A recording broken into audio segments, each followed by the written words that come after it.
कहानी अब मेरी बारी। रीना की शादी बहुत कम उम्र में हो गई थी। सपने उसके भी थे, पढ़ने के, कुछ बनने के, अपने नाम से पहचाने जाने के। लेकिन शादी के बाद उसकी दुनिया बस एक घर तक सिमट गई। सुबह 5 बजे उठना, खाना बनाना, बच्चों को तैयार करना, पति का ख्याल रखना। दिन कब शुरू होता और कब खत्म, उसे खुद भी पता नहीं चलता था। धीरे धीरे साल बीतते गए, बच्चे बड़े हो गए, घर संभल गया।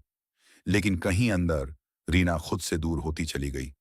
एक दिन, एक शाम, जब सब अपने अपने काम में व्यस्त थे, रीना बालकनी में बैठी थी। हवा चल रही थी और अचानक उसे याद आया।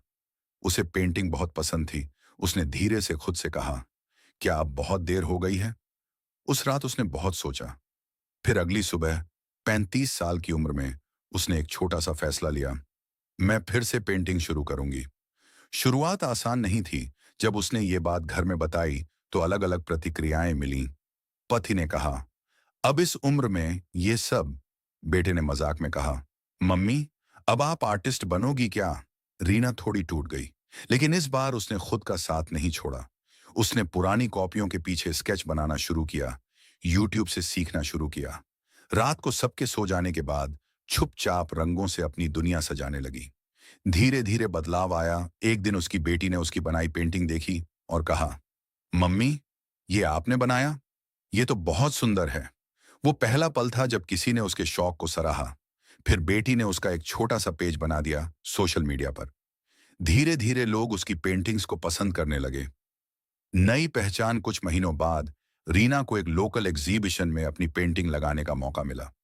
वही पति जो पहले हंसते थे, अब सबसे कह रहे थे, ये मेरी पत्नी की पेंटिंग है। रीना की आंखों में आंसू थे, पर इस बार दुख के नहीं, खुशी और गर्व के।